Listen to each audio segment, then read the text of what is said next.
Assalamualaikum warahmatullahi wabarakatuh. Apa kabar? Semoga sehat semua ya. Jumpa lagi dengan saya Jimmy.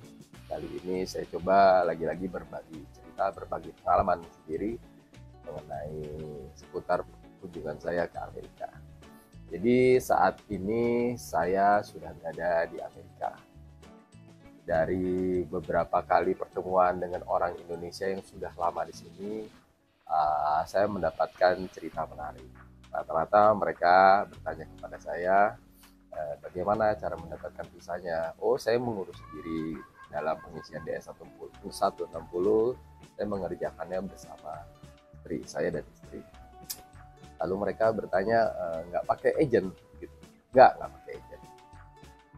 Berapa lama proses interviewnya? Kurang lebih 1 menit, sekitar 1 atau 2 menit. Oke. Lantas mereka bertanya, ke Amerikanya bagaimana? Maksudnya gimana? Saya bilang, apakah memakai agent? Oh, saya bilang tidak, saya tidak memakai agent. Jadi hingga dari awal mendapatkan visa Amerika hingga pergi berkunjung ke Amerika, saya tidak memakai agent. Oh, mereka agak bingung mendengarnya karena hampir rata-rata teman-teman yang sudah berkunjung ke Amerika, yang bahkan sudah puluhan tahun ke Amerika, mereka menggunakan jasa agent. Jadi saya cukup takjub juga ya ketika mereka bercerita bahwa untuk mengurus visa Amerika hingga sampai ke sini mereka membayar cukup mahal. Ada yang bayar sampai puluhan juta, bahkan ratusan juta. Saya mendengar ceritanya agak takjub juga karena uh, saat mengisi DS160 itu menurut saya suatu hal yang bukan suatu hal yang sulit lah, bisa dikerjakan oleh semua orang. Untuk videonya saya sudah sertakan ya, cara mengisi DS160 beberapa minggu yang lalu saya sudah sertakan.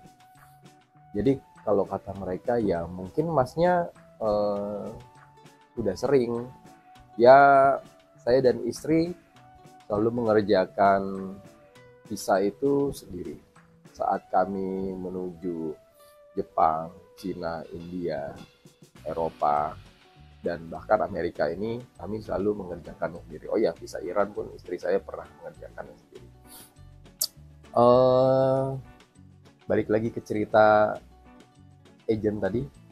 Jadi banyak sekali teman-teman di sini yang menuju Amerika membayar visa dengan sangat-sangat puluhan hingga ratusan juta. Padahal ketika kalian mengurus visanya sendiri hanya 2,5 juta. Ingat sekali lagi yang saya bilang, dengan atau tanpa agent kalian belum tentu bisa diterima visa Amerika. Belum tentu 100%, sekalipun kalian memakai agent. Jadi agent itu hanya membantu kalian mengisi biodata kalian, tujuan kalian, nama orang tua kalian, nama ibu dan bapak, tempat kalian menginap di Amerika dan lain-lain. Dan untuk ketika visa itu sudah kalian dapat, sangat mudah sekali kalian menuju Amerika. Tinggal kalian booking penginapan dan tiket. Ya memang harus mengeluarkan uang, jelas kalian harus mengeluarkan tiket untuk menuju Amerika. Nah, tapi jika dihitung-hitung tidak sampai ratusan juta. Tiket pulang pergi ke Amerika ini tergantung musim. Tiket termurah itu bisa sampai 14 juta pulang pergi. Sementara tiket termahal mungkin bisa sampai 36 jutaan, 30 juta sekian. Jadi alangkah mahalnya ketika kalian harus mengeluarkan ratusan juta hingga sampai di Amerika. Atau puluhan juta bagi saya, 50. Bahkan saya pernah mendapat cerita ada salah satu teman senior di sini yang mengeluarkan duit hingga 500 juta untuk mendapatkan visa Amerika. Hanya visa loh ya itu. Itu di luar tiket. Jadi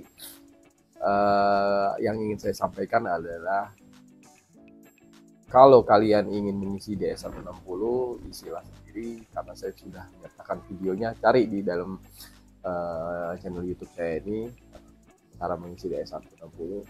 Dan kalau kalian merasa belum bisa mengisi DS60, DS160, kalian bisa minta mentolong teman yang bisa berbahasa Inggris ataupun agent yang tidak terlalu mahal. Kalau masih 500.000, 1 juta, sekian, itu mungkin masih wajar ya. Antara sekian lah. Tapi bahkan ada juga sih untuk pengisian itu hingga 2 juta bahkan. Jadi teman-teman ya, yang sekali lagi cari informasi sebanyak-banyaknya sebelum kalian membayar dengan jumlah yang sangat mahal. Kalau hanya membuat visa Amerika harus mengeluarkan duit hingga ratusan hingga puluhan juta, saya pikir alangkah baiknya duit itu kalian pergunakan untuk ikut traveling ke Eropa. Toh sangat banyak sekarang traveling ke Eropa hanya sekian puluh juta gitu, dibanding kalian harus mengeluarkan biaya puluhan hingga ratusan juta ke Amerika. Alangkah baiknya kalian pakai dulu uang itu untuk jalan-jalan, dan setelah mendapatkan visa Eropa, visa Schengen, kalian pakai untuk mengapply visa Amerika. Jadi teman-teman, sekali lagi, jangan pernah mengeluarkan duit kalian hingga puluhan atau ratusan juta ya, karena tidak semua dari kita-kita ini berasal dari keluarga yang mampu. Dan sayangnya banyak sekali yang agent tidak peduli kalian berasal dari keluarga yang mampu atau tidak mampu. Mereka dengan tega mencekik keluarganya sendiri untuk mendapatkan uang yang sangat-sangat besar. Oke teman-teman, jangan lupa untuk share, like, dan subscribe. Dan jangan ragu juga untuk komen, insya Allah saya balas. Sekali lagi, sukses untuk kalian mendapatkan visa Amerika, dan semoga sukses juga sampai ke negeri ini. Salam dari Musafir Rock and Roll. Assalamualaikum warahmatullahi wabarakatuh.